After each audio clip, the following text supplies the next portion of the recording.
Ini dokumen eksternal, Pak Edi. Yang memperkuat apa yang dikatakan oleh Imam Muslim. Jadi dokumen internal ada, dokumen eksternal ada. Iya. Begitulah seharusnya cara membuktikan nasab yang benar. Bahkan sejaman itu. Sezaman. Iya. Cara membuktikan nasab Ubaidillah keturunan Nabi Muhammad SAW seharusnya juga dokumen eksternal ada, dokumen sezaman juga ada. Ya. Itu kalau dari kacamata filologis. Nah, sekarang persoalan mengenai nasabnya Ubaidillah. Itu tokoh historis atau tokoh fiktif? Masih diperdebatkan. Dokumen eksternal ada nggak? Tidak ada. Dokumen sezaman ada nggak? Tidak ada. Lalu bagaimana kita harus berhujjah kepada kalangan non-Ba'alawi? Ya. Harus menghadirkan dokumen-dokumen itu. Kalau tidak, cukup diimani. Silakan diimani, tapi tidak perlu memaksa kelompok lain untuk harus percaya itu. Karena dokumen sepihak. Dokumennya tidak ada. Ya, baik. Assalamualaikum warahmatullahi wabarakatuh. Waalaikumsalam. Saya mengucapkan terima kasih kepada Pak Edi sebagai pemandu dari sekian pertemuan yang kita bahas itu tema sentralnya berkaitan dengan nasab. Dan saya kira kalau kita bicara mengenai nasab, itu adalah tema yang sangat penting dipahami, terutama bagi kalangan muslim. Baik dari kelompok yang pro Kiai Haji Imaduddin, ataupun yang pro dengan Rabithah Alawiyah. Siapapun kita, siapapun yang mengaku sebagai muslim, memang sudah selayaknya untuk belajar mengenai nasab ini. Nasab sebagai bidang kajian bukan hanya merujuk pada tokoh sentral Ubaidillah. Tetapi nasab yang harus kita pelajari itu merujuk pada tokoh yang paling sentral, yang paling utama dari keberislaman kita. Siapakah beliau? Nabi kita Muhammad sallallahu alaihi wasallam. Jadi kalau kita menjadi seorang muslim, apapun kita, apapun latar belakang kita, tidak memahami mengenai aspek keilmiahan nasab Nabi Muhammad sallallahu alaihi wasallam, hanya sekedar klaim sepihak, hanya sekedar pokoknya beriman, hanya sekedar pokoknya kita harus percaya, tidak perlu mempertanyakan keilmiahannya, maka disinilah kemanusiaan kita sebagai animali rasionali dipertanyakan. Ya. Ini pentingnya ya membahas soal nasab, apalagi nasabnya Nabi Muhammad. Kalau nasabnya Nabi Muhammad ini dipertanyakan oleh orang Kristen, oleh orang-orang di luar Islam, dan kita tidak bisa menjawab, hanya klaim, wah Nabi Muhammad itu turunan Ismail, mana buktinya? Itu kebanyakan kita nggak bisa jawab. Ya. Gimana Ustaz? Ya, ini sebetulnya tema yang sangat menarik untuk bicara mengenai nasab Nabi Muhammad sallallahu alaihi wasallam. Karena kalau ini disandingkan ya dengan pembahasan kita yang kemarin ada yang mempertanyakan apakah nasab Ubaidillah itu nyambung sampai kepada Nabi Muhammad sallallahu alaihi wasallam atau justru Ubaidillah ini tokoh fiktif. Hal yang sama juga menjadi pertanyaan di lingkungan non-muslim. Ya. Apakah Muhammad sallallahu alaihi wasallam yang diklaim sebagai nabi itu adalah tokoh historis atau tokoh fiktif? Atau nyambung tidak dengan Nabi Ismail? Ya. Apakah kalau seandainya dia tokoh historis, bukan tokoh fiktif, apakah nasabnya itu nyambung sampai kepada Ismail ataukah tidak? Ya. Ini sebetulnya kita tidak perlu emosi. Kita harus bisa menghadirkan data yang betul-betul akurat dan itu harus melibatkan data eksternal.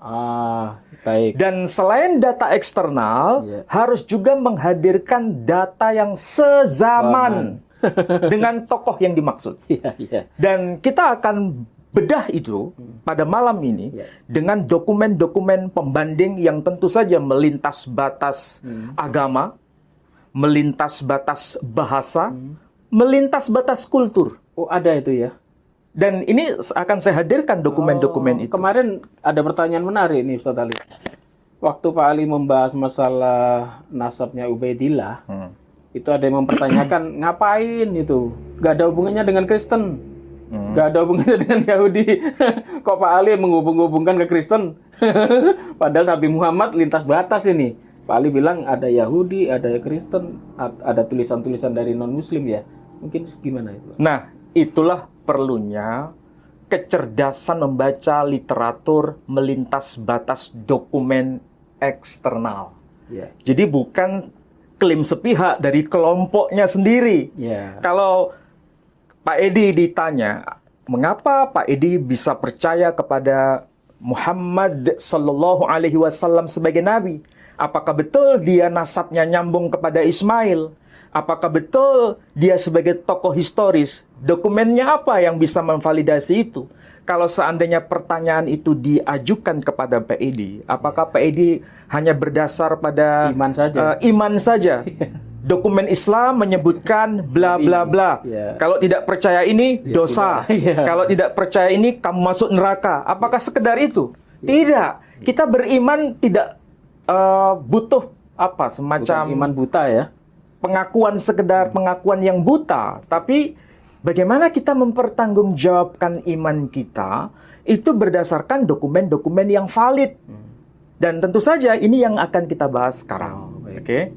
Nah, tadi Pak Edi sudah memberikan pengantar kepada saya. Apakah benar bahwa Nabi Muhammad Sallallahu Alaihi Wasallam itu bisa divalidasi sebagai tokoh historis berdasarkan dokumen eksternal? Bukan data dari Islam ya. Data Islam otomatis kita sajikan, tetapi itu bukan sebagai pembenaran. Tetapi bagaimana itu bisa diakui kevaliditasannya berdasarkan dokumen pembanding di luar dokumen Islam. Apakah ada? Kemudian, apakah memang ini nasabnya nyambung kepada Ismail dan ada pengakuan dari dokumen eksternal itu dan sezaman? Oh, sejaman Nabi Muhammad.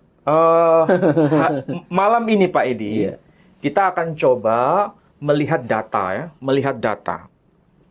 Data yang ditulis oleh dokumen eksternal itu sangat luar biasa penting. Karena apa? Karena saya sekarang ini bicara dalam konteks kajian filologis. Kajian ilmu filologi. Orangnya disebut filologis. Saya kira orang yang berkecimpung dalam kajian filologi pasti memahami bahasa saya. Ya. Ini dokumen yang saya hadirkan, ini sudah diterbitkan oleh lembaga resmi dan prestisius. Lembaga apa itu? Lembaganya ini kampus yang sangat terkenal di dunia ini. Harvard University Press. Harvard Pak Edi. Kampus Harvard. Dan ini diterbitkan tahun 2020. Sebetulnya ini dokumen kuno, tapi dicetak ulang sampai zaman kita ya. Tahun terbitnya tahun 2020. Itu cetakan awal tahun berapa itu? Di sini tidak ada penjelasan, tapi yang jelas kita akan tahu ini tokohnya bernama Sophronios of Jerusalem. Jadi Sophronius, namanya Sophronius. Sophronius of Jerusalem. Sophronius yang tinggal di kota Yerusalem ya. Beliau ini seorang rahib. Kalau disebut rahib berarti tokoh besar di kalangan Kristiani. Ya, beliau lahir tahun berapa?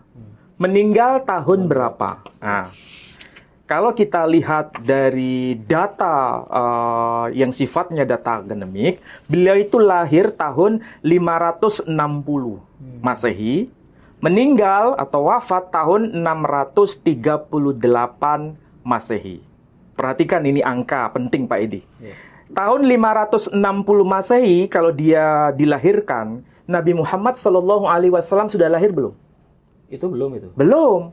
Nabi Muhammad itu lahir tahun 571 Masehi. Berarti sebelum Nabi Muhammad Shallallahu Alaihi Wasallam dilahirkan, Sophronius sudah lahir lebih dulu. Sophronius meninggal tahun 638 Masehi. Ya, 638 Masehi.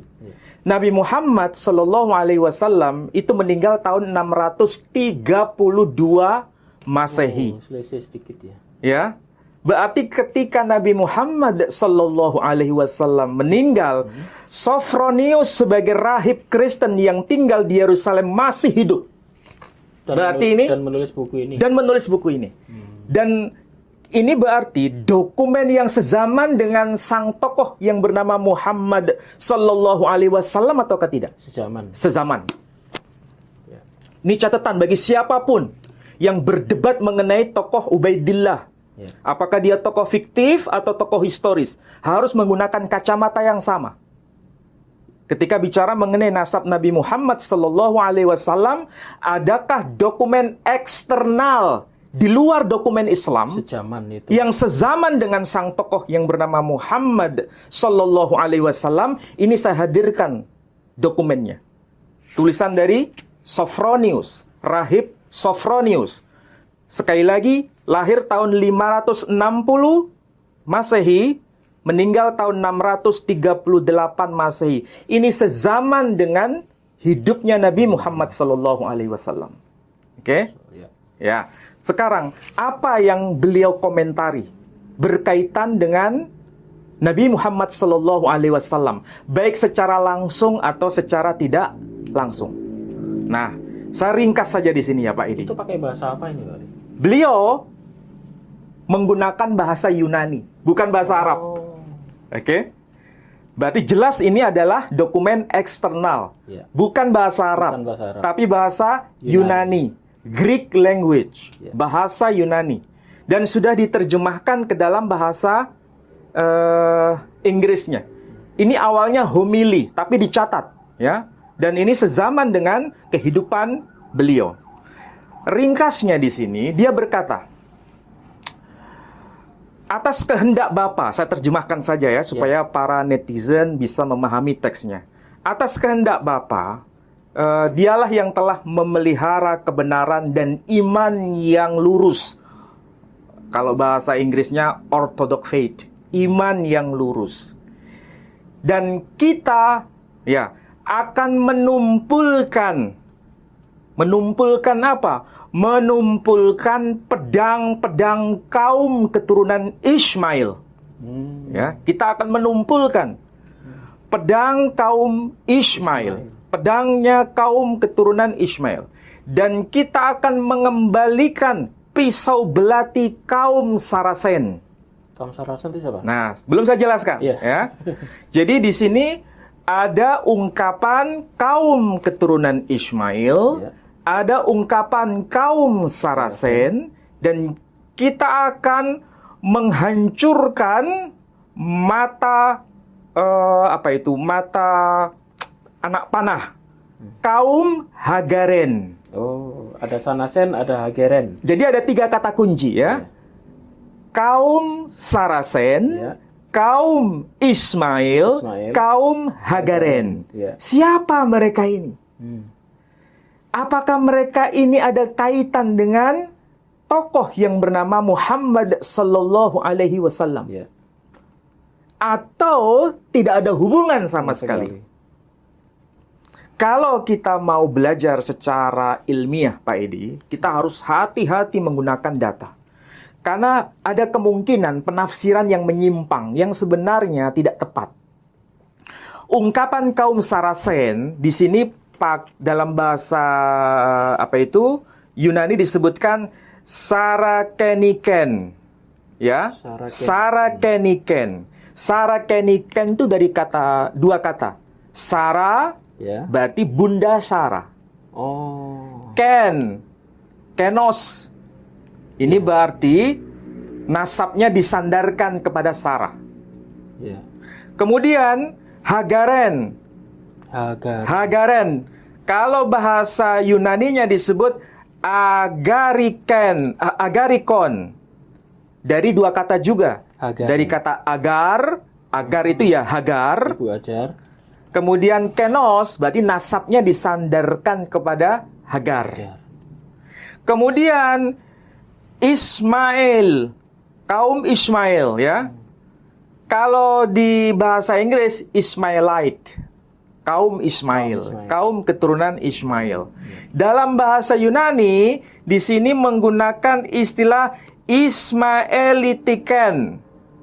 Ismaelitiken sama dari kata Ismail ya plus kenos.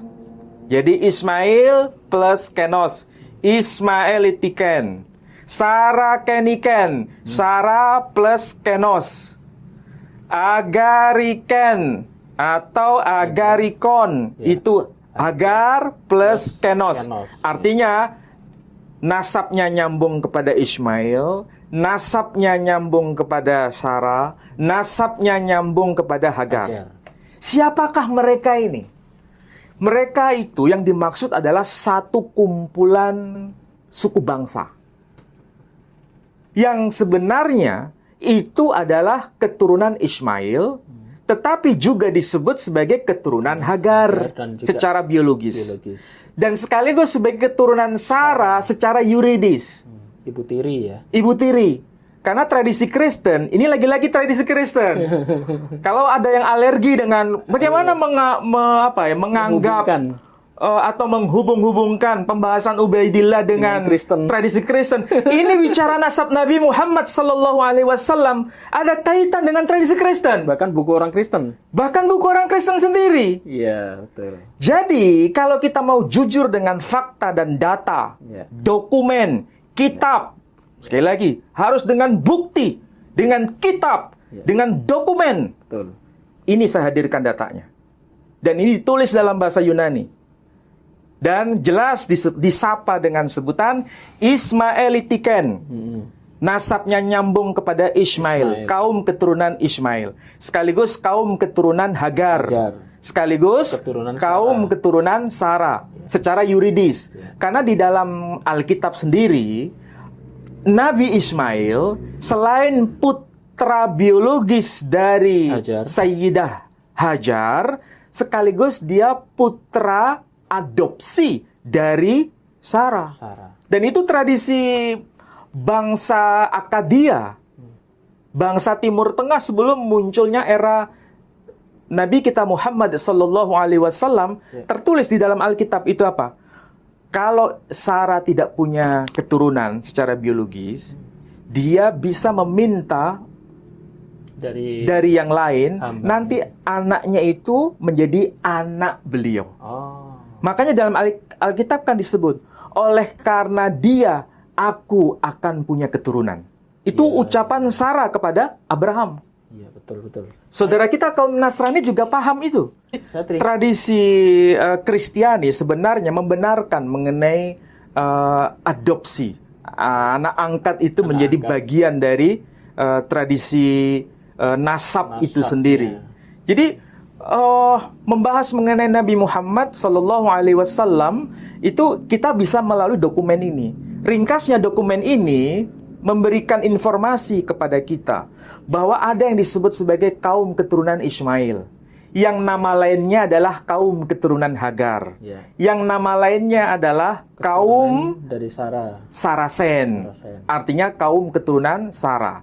Jadi kalau dalam bahasa Inggris disapa dengan sebutan kaum Sarasen, berarti ini kaum keturunan Ismail. Kalau disebut sebagai kaum Hagaren, ini berarti juga kaum keturunan Ismail. Tiga istilah ini merujuk pada kaum yang sama, yakni kaum keturunan Ismail. Oke? Ini dokumen yang sezaman dengan Nabi Muhammad sallallahu alaihi wasallam. Nah, dokumen eksternal yang lain, itu ditulis oleh seorang tokoh gereja juga. Rahib terkenal di kalangan tradisi Kristen Ortodok, tradisi Kristen Protestan, dan tradisi Kristen Katolik. Tahu tokoh ini? Siapakah beliau? Theophanes, Santo Theophanes. Sering terkenal nama ini. Ya, Santo Theophanes itu beliau lahir tahun 758 atau 760 Masehi. Meninggal tahun 817 Masehi. 817 Masehi. Berarti abad keberapa ini? Abad ke-9. Beliau wafat beliau wafat pada abad ke-9. Ini ternyata bisa dikatakan satu zaman dalam tanda kutip dengan Imam Muslim. Imam Muslim itu kalau dihitung dari sisi tahun Masehi Imam Muslim itu lahir tahun 821 Masehi. Masehi. Ya. Meninggal tahun 875 Masehi. Oh. Jadi Theophanes ketika meninggal tahun 817 Masehi, Ya. Imam Muslim belum dilahirkan. Belum. Ya. Karena Imam Muslim baru lahir tahun 821 Masehi. Ya. Ya kan? Dan meninggal tahun 875 Masehi. Berarti lebih tua mana dokumen kitab Sahih Muslim yang ditulis oleh Imam Muslim dengan dokumen yang ditulis oleh Santo Theophanes? Iya, Theophanes. Santo Theophanes lebih tua. Iya. Tetapi jaraknya tidak terlalu jauh, Ya. tidak terlalu jauh. Kalau tahun hijrinya, Imam Muslim itu lahir tahun 204 Masehi, 204 Hijri, meninggal tahun 261 Hijri. Nah, pertanyaannya sekarang, apa yang tertulis dalam kitab Sahih Muslim? Di dalam kitab Sahih Muslim itu ada penjelasan siapakah Nabi Muhammad SAW itu. Nasabnya nyambung kepada siapa? Apakah nasabnya nyambung kepada Ismail ataukah tidak? Dalam Sahih Muslim dikatakan ada satu hadis terkenal, dan tentu ini kaitannya dengan pengkajian nasab. Dikatakan demikian, Innallaha astafa Kinanah min waladi Ismail wastafa Quraisyan min Kinanah wastafa min Quraisy Bani Hashim wastafani min Bani Hashim. Innallaha astafa Kinanah min waladi Ismail.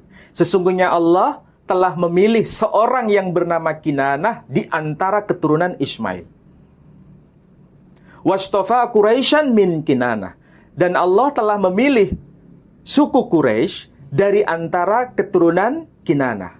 Wastafa min Quraisy Bani Hashim. Dan Allah memilih, jadi Allah telah memilih Bani Hashim dari antara suku Quraisy. Wastafani min Bani Hashim. Dan Allah memilih aku, kata Nabi, dari antara keturunan Bani Hashim. Jadi dalam kitab Sahih Muslim disebutkan Nabi Muhammad SAW nasabnya itu nyambung kepada suku Quraisy. Iya. Suku Quraisy nasabnya nyambung kepada Ismail. Iya. Ya. Kalau kita sebagai Muslim percaya tidak dengan hadis ini? Percaya. Percaya. Iya. Semua kita percaya. Semua percaya. Karena apa? Karena Sahih Muslim itu kitab yang paling sahih setelah Sahih Bukhari. Oke? Tapi kalau ini dokumen internal, itu berarti hanya klaim sepihak. Iya. Hanya klaim umat Islam. Kalau hanya klaim umat Islam, cukup diimani, selesai. Nggak perlu menakut-nakuti orang non-Muslim. Kalau kamu tidak percaya bahwa Nabi Muhammad nasabnya nyambung kepada Ismail, kamu berdosa. Nggak bisa menakut-nakuti seperti itu. Kenapa? Karena ini dokumen internal Muslim. Iya. Kalau mau menakut-nakuti, ya, saya pakai istilah menakut-nakuti ya. Kalau menakut-nakuti, harus bisa menghadirkan dokumen eksternal. Pembanding. Ada pembandingnya. Iya, iya. Dokumen apa itu? Ini dokumennya.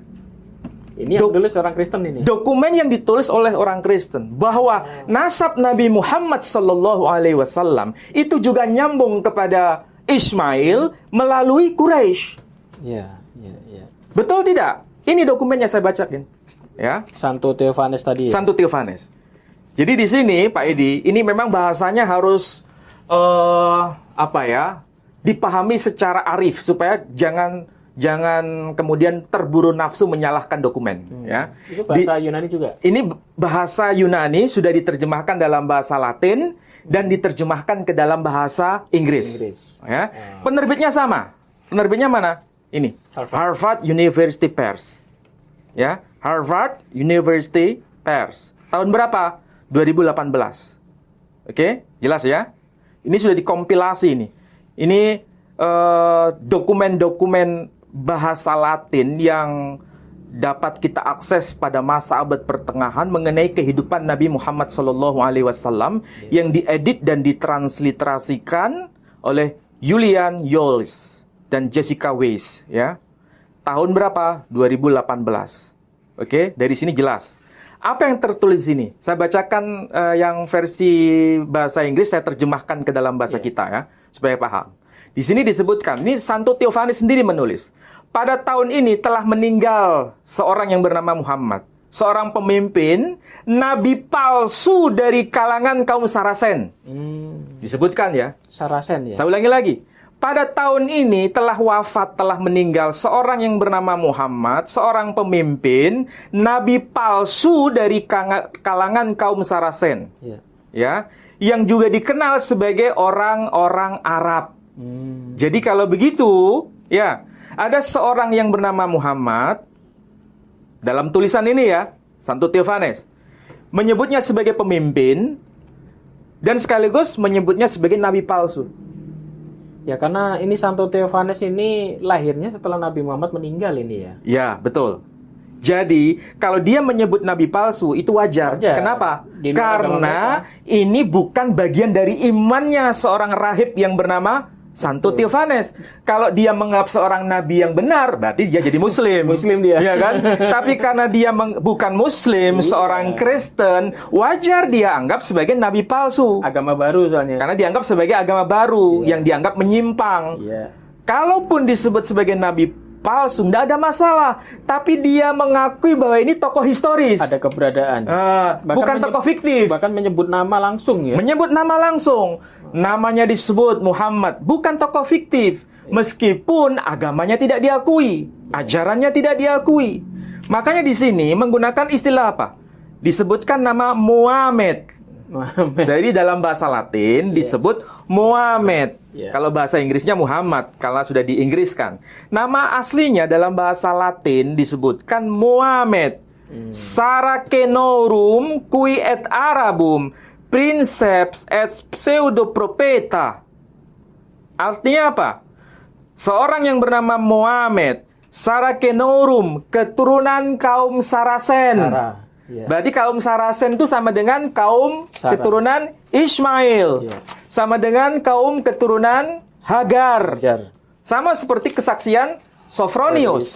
Ya, yang tadi saya sebutkan. Jadi ada seorang yang bernama Muhammad yang berasal nasabnya itu dari kalangan kaum Saracen. Maksudnya sama dengan kaum Ismail, keturunan Ismail. Sama dengan kaum keturunan Hagar. Berarti betul ada pengakuan di sini bahwa Muhammad itu keturunan kaum Saracen yang juga disapa sebagai qui et Arabum, bangsa Arab. Kemudian princeps sebagai pemimpin, et pseudoprofeta. Pseudo itu palsu, profeta nabi. Jadi nabi palsu. Dari sini masih dirinci lagi. Apakah sekedar kaum keturunan Ismail? Ya. Rinciannya apa? Di sini disebutkan. Ya, ini terjemahnya dulu ya. Dia itu keturunan dari suku yang amat dikenal. Ya, suku yang amat dikenal. Keturunan dari Ismail, putra Abraham. Ya, putra Abraham. Cicitnya nanti itu bernama Nizar. Ya, Nizar yang dianggap sebagai patriark bangsa Arab. Ya. Dia itu Nizar memiliki dua anak, yakni Mudhar dan Rabi'ah. Mudhar melahirkan suku Quraisy, suku Qais, suku Tamim, suku Asad dan suku-suku yang lain yang tidak dikenal. Jadi di sini ada pengakuan bahwa Nabi Muhammad SAW itu keturunan Ibrahim, keturunan Ismail, keturunan Nizar, keturunan Mudhar, keturunan Quraisy. Lengkap di sini. Di sini bahasa Latin jelas dikatakan apa? Ismaelis, Fidelicet, Fili Abrahai, keturunan Ismail, anak dari Abraham. Nizarus Enim, keturunan dari Nizar. Ismaelis Pronepos. Jadi dia itu sebagai patriark kaum keturunan Ismail. Kemudian di sini disebutkan Higignit Filios Duos. Nizar ini memiliki dua anak, duos Filios duos, dua anak. Siapakah itu? Mudarum, Sliset, Sliset, Rabiam. Yang pertama Mudarum, yang kedua disebut Rabia. Mudarus Gignit Kurasum. Mudar memperanakkan Quraisy, Kurasum, Quraisy. Et habitan, Quraisy et Kaison et Teomimen et Asadum et alias Ignotos. Jadi Mudars itu melahirkan suku Quraisy, suku Qais, suku Tamim, suku Asad, dan suku-suku lain yang tidak dikenal. Et alias Ignotos. Dalam bahasa Latin disebutkan begitu. Jadi di sini dokumennya jelas bahwa nasab Nabi Muhammad SAW itu keturunan Quraisy, ya, Quraisy keturunan Nizar, ya, keturunan Mudar bin Nizar, keturunan Ismail, keturunan Ibrahim. Ini dokumen eksternal, Pak Edi, yang memperkuat apa yang dikatakan oleh Imam Muslim. Jadi dokumen internal ada, dokumen eksternal ada. Iya. Begitulah seharusnya cara membuktikan nasab yang benar. Bahkan sejaman itu. Sezaman. Iya. Jadi kalau hanya dokumen Imam Muslim, ya cukup diimani. Tapi kalau nggak bisa menghadirkan dokumen seperti ini, untuk apa kita memaksa orang percaya? Iya. Betul. Ini saya terlalu semangat ya. Nah, sekarang coba perhatikan nih. Nasab Nabi Muhammad SAW, ya. Dokumen yang paling tua dari versi internal Muslim itu Sirah Nabawiyah li Ibni Ishaq. Dia tahun wafatnya itu 151 Hijri, Pak Edi. 151 Hijri. Kalau Imam Muslim tadi tahun berapa ya? Imam Muslim tadi 821 Masehi. Hijriah 204. Berarti abad ketiga. Abad ketiga sampai keempat. Kedua sampai ketiga. Abad ketiga Hijri wafatnya ya. Kalau ini wafat abad kedua Hijri. Selisih 1 abad. Ya. Jadi mana yang lebih tua dokumennya? Lebih tua ini. Lebih tua ini. Jadi dokumen yang paling tua itu bukan kitab hadis, tapi dokumen sirah. Kitab sejarah. Sirah Nabawiyah. Kitab sejarah, bukan dokumen nasab, ya. Dikarang oleh siapa tadi? Ibnu Ishaq. Di sini disebutkan nama Nabi Muhammad, ini keturunan siapa ada.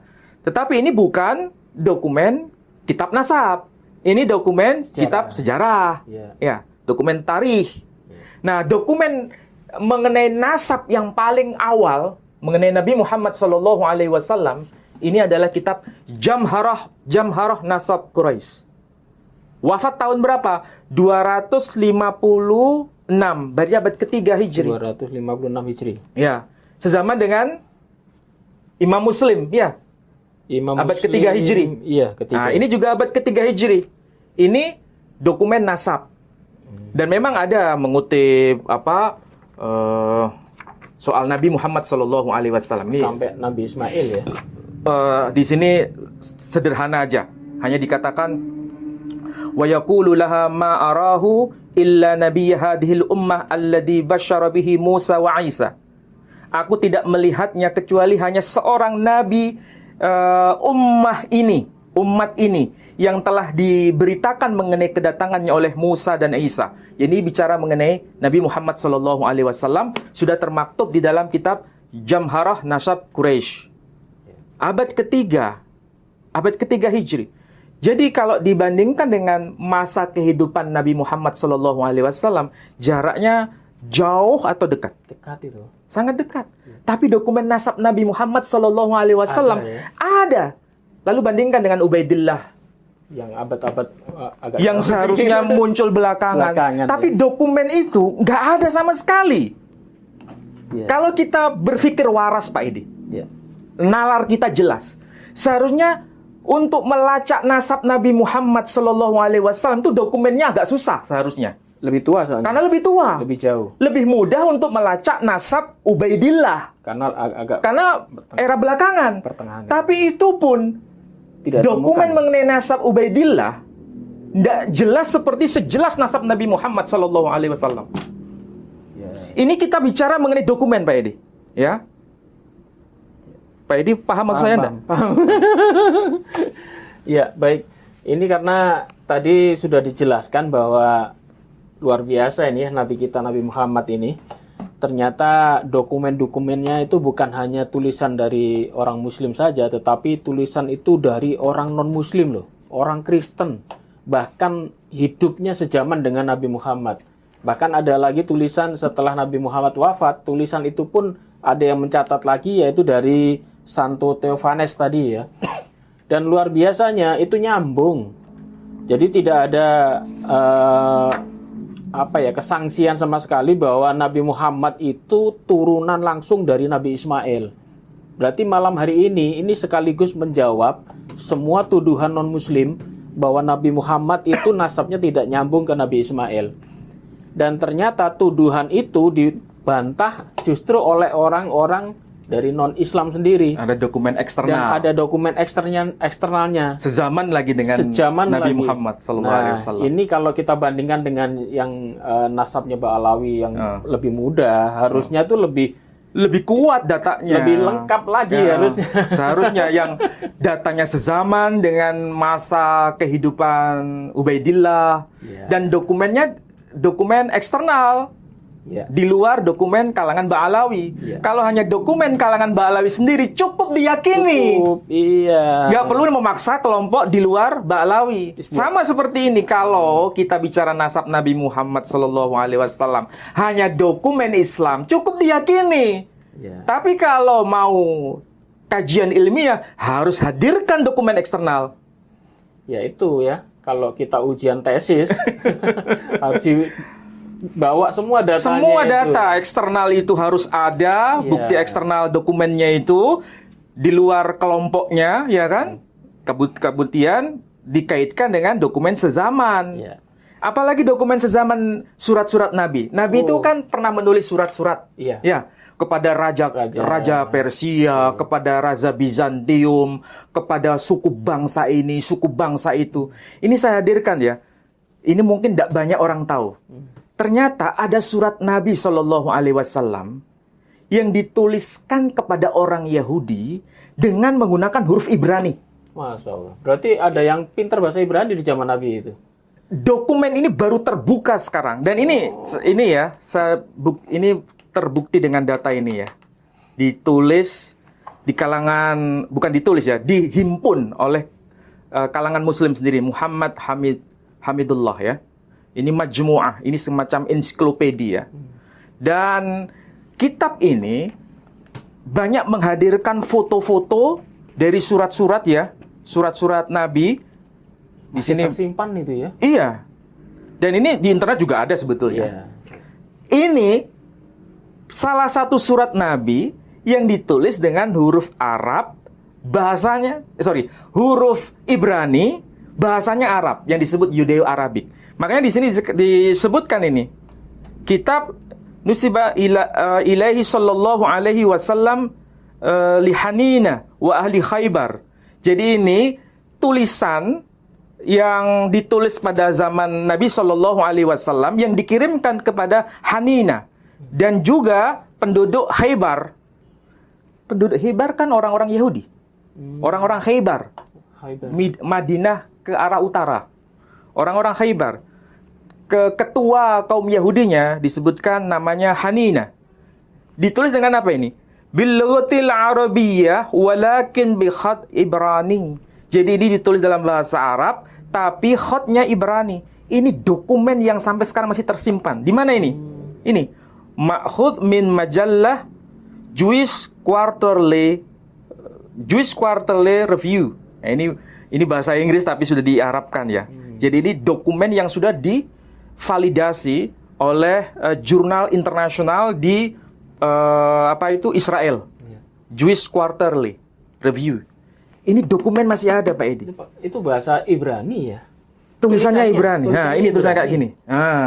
Tapi ucapannya Arab. Iya, jadi ada Bismillahirrahmanirrahim di sini tertulis, tapi tulisannya Ibrani. Jadi ini yang bisa dikatakan dokumen yang sezaman dengan kehidupan Nabi Muhammad SAW. Ada dokumennya. Dan ini sezaman juga dengan masa kehidupan Sophronius. Makanya ketika menulis surat kepada Raja Bizantium, Sophronius itu masih hidup. Makanya dia bisa bicara seperti itu. Dokumennya ada. Dokumen Islam oke, dokumen internal ya, dokumen eksternal dari Sophronius oke. Begitulah cara melacak nasab yang benar. Iya. Bukan pokoknya harus internal ada, diakui sendiri, bukan dikait-kaitkan dengan Kristen. Ini nalar kayak apa seperti ini tuh? Apalagi, Bukankah selama ini kita bicara mengenai kristologi? betul. Artinya itu kan dokumen eksternal harus bisa dihadirkan. Jadi kenapa waktu kita bahas nasabnya Ba'alawi, kita bahas dari kelompok Kristen ada yang protes? Nah, itulah sebabnya saya tidak habis pikir. Mereka ini sebetulnya mau menggunakan pisau yang sama, tetapi tidak jujur dalam Ya. menggunakan kaidahnya. Waktu dia bahas kristologi, buka-buka buku Kristen. Kalau kita seharusnya Ya. kita kritis terhadap nasab Nabi Muhammad SAW harus bisa divalidasi. Juga harus kritis terhadap nasab Yang lain. yang lain. Apalagi itu keturunan Nabi loh. Apalagi keturunan Nabi. Ya. Nabi Muhammad SAW nasabnya nyambung dengan Nabi Ismail. Ya. Cara membuktikannya seperti ini. Dokumen eksternal ada, dokumen sezaman ada. Cara membuktikan nasab Ubaidillah keturunan Nabi Muhammad SAW seharusnya juga dokumen eksternal ada, dokumen sezaman juga ada. Ya. Itu kalau dari kacamata filologis. Tapi di-cut hanya 2 zaman saja. Bagaimana? Makanya itu perlu pembelajaran dan belajar banyak. Ya. Kalau orang Nasrani meragukan nasab Nabi Muhammad SAW, malah orang Nasrani lebih ragu lagi terhadap nasab Ubaidillah. Ya, apalagi kan tidak ada bukti-bukti dokumen. Apalagi nggak ada bukti dokumen sezaman, nggak ada bukti dokumen eksternal, ya kan? Ya. Baik. Kalau untuk Nabi Muhammad sudah jelas ya. Jadi Jelas, sangat-sangat apalagi ini Nabi umat Muslim. Kalau sampai Nabi Muhammad itu dokumennya hilang, Sudah, cukup diimani aja. Nggak perlu kita mendakwahkan kepada non-Muslim. Jadi, Iya kan? alhamdulillah kita punya Ustadz Menachem Ali ini, beliau bisa bongkar-bongkar data yang begitu tua. Mungkin tidak banyak ya Ustadz Kiai yang bisa membongkar nasab dari Nabi Muhammad dilihat dari kitab-kitab selain kitabnya orang Muslim loh ya. Dan ini membuktikan bahwa Nabi Muhammad itu memang ada dan itu tokoh historis. Tokoh historis. Bukan tokoh fiktif. Bukan tokoh fiktif. Dan ini semua buktinya. Iya. Jadi kalau ada orang Kristen yang masih meragukan kenabian Nabi Muhammad, apalagi ada orang Islam yang ragu ini sekarang. Iya. Gara-gara gempuran dari misionaris, dari penghujat-penghujat Islam. Mereka selalu mencekoi otak-otak anak-anak muda itu bahwa Nabi Muhammad itu bukan turunan Nabi Ismail. Bahkan sekarang ada film yang baru ini. Bahkan yang dikorbankan itu bukan Ismail, itu Iska, apa itu judulnya lupa saya itu. Yaitu karena tidak membaca dokumen eksternal ini, Pak. Iya. Nggak baca dokumen. Baik. Jangan sampai ada framing. Framing bahwa untuk memberikan nasab Nabi Muhammad SAW kok pakai dokumen Kristen, kok pakai dokumen Yahudi. Ya karena memang kita mau mempertanggungjawabkan kebenaran nasab Nabi Muhammad SAW. Iya, betul. Iya kan? Apalagi Nabi Ibrahim ini mempunyai 2 orang anak, Ishak dan Ismail. Ishak ini adalah orang-orang Yahudi. Dan kitab-kitab Yahudi itu, di zamannya Yahudi, di zamannya Nabi Ishak, di zaman Nabi Daud, Nabi Sulaiman, itu budaya tulis luar biasa. Iya. Kalau kita baca di dalam Bible Perjanjian Lama, penulisan nasab keturunan itu ditulis sampai betul. rinci sekali. Sampai suku-suku terkecil ditulis. Iya. Kalau kita lihat di kitab-kitabnya orang Kristen dan Yahudi ya. Makanya kalau tradisi tulis itu di zaman itu sudah ada. Kemudian di zaman Nabi Muhammad juga ada. Kemudian tiba-tiba di zaman Belakangan Habib Ubaidillah nggak ada. hilang, kan itu dipertanyakan itu, padahal Iya, betul. budaya tulis menulis itu sudah ada di Iya, zaman Nabi Musa, sudah ada budaya nulis itu. Kalau budaya menulisnya sudah ada, mungkin tokohnya dianggap tidak ada, jadi nggak ditulis. Bisa saja begitu. Iya, Itu kan yang dikaji oleh kelompoknya Kiai Haji Imaduddin. Kemarin kita kasih opsi 3 pilihan ya. Iya. Terserah mau pilih yang mana. Ada 3 pilihan. Yang penting mana yang lebih kuat datanya itu. Ya, kecuali mereka bisa hadirkan data, kemudian bisa, wah ini bisa dibukukan, bagus itu kalau ketemu. Iya, seharusnya ini memang harus dibukukan. Iya. Membandingkan nasab Nabi Shallallahu Alaihi Wasallam dengan nasab Ubaidillah yang katanya keturunan Nabi Muhammad Shallallahu Alaihi Atau Pak Ali Wasallam. bisa susun nanti bukunya itu. Nasab Nabi Saya Muhammad. sudah buat buku nasab itu mengenai nasab Ismail ya, nasab Ismail. Sampai ke Nabi Muhammad. Iya, dan itu Harusnya. dokumennya sudah saya bukukan kan? Soalnya sampai hari ini kemungkinan buku itu belum ada itu. Buku apa? Buku nasab Nabi Muhammad yang ditinjau dari kitab-kitab Ya, non-muslim ya. belum ada, belum. Kalau yang dari Islam sendiri nih banyak. Mungkin Kalau pondok pesantren. kalau dokumen dalam tradisi Islam sudah selesai, cukup diimani aja, diimani, nggak perlu disuarakan kepada non Muslim. Namanya saja dokumen sepihak. pihak. Tapi kalau berhadapan dengan debater, apalagi yang dihadapi itu orang-orang pinter, Non Muslim lagi. non-muslim lagi. Harus dokumen eksternal. Kalau kita hanya bawa kitab dari Al-Quran, dari bahasa-bahasa Arab, ya ditolak Iya. mentah-mentah lah. Jadi kalau bicara mengenai nasabnya Ubaidillah di kalangan kaum Ba'alawi, ya cukup di kalangan bahwa kaum Ba'alawi aja cukup diimani. Iya. Tapi kalau mau membicarakan keluar komunitas kaum Ba'alawi, harus hadirkan Data. dokumen eksternal, dokumen sezaman. Betul. Begitu caranya. Betul itu. Kalau hanya ngarang, ya banyak cerita akhirnya. Tapi Banyak kalau tidak bisa hadirkan data, ya percuma ya, hanya ngarang-ngarang bebas saja kan. Dan semua bisa kalau ngarang. Ya, kesimpulan dari pembahasan kita malam ini, pembicaraan tema nasab itu memang menjadi kewajiban bagi setiap muslim. Maksudnya bagi kaum muslimin itu harus tahu ya. Harus tahu. Apalagi bicara mengenai nasab Nabi Muhammad Sallallahu Alaihi Wasallam yang katanya keturunan Nabi Ismail alaihi salatu Sekarang wassalam. sudah bukan katanya lagi ini. Ini sekarang bukan katanya lagi, tapi karena ini ada bukti eksternal, ada pengakuan tuh tokoh Tokoh dari historis, non-muslim. bukan tokoh fiktif. Ya. Kemudian dokumen sezaman Juga ada, dokumen eksternal ada. Surat-suratnya bahkan Surat-surat ada. Nabi sendiri ada, Iya. ya kan, yang sezaman dengan Nabi. Ya. Bahkan pengakuan eksternal dari tokoh besar yang bernama Santo Sophronius. Kemudian Santo Theophanes. Ya. Itu baru dua tokoh yang saya sebut. Padahal Belum masih lagi, ada ya. ada satu bukti dokumen Doktrina Yakobi menyebutkan juga Nabi Muhammad. Pseudopropeta menyebutkan nabi palsu, betul. Iya. Tapi itu kan pengakuan bahwa dia tokoh historis meskipun disebut nabi palsu. Tapi dari kalangan Saracen, sama seperti Sophronius. Dan itu tahun berapa? 634 Masehi, 600, dokumen itu. Berarti zaman Nabi Muhammad. Nabi Muhammad Shallallahu Alaihi Wasallam meninggal tahun 632 Masehi. Selisih waktu cuma 2 tahun. saja itu. Dokumennya tercatat rapi. Masa. Nah, sekarang persoalan mengenai nasabnya Ubaidillah. Itu tokoh historis atau tokoh fiktif? Masih diperdebatkan. Dokumen eksternal ada nggak? Tidak ada. Dokumen sezaman ada nggak? Tidak ada. Lalu bagaimana kita harus berhujjah kepada kalangan Di non luar. Ba'alawi? Ya. Harus menghadirkan dokumen-dokumen itu. Kalau tidak, cukup diimani. Silakan diimani. Imani sendiri. Tapi tidak perlu memaksa kelompok Orang lain lain. untuk harus percaya itu. Karena dokumen sepihak. Dokumennya tidak ada.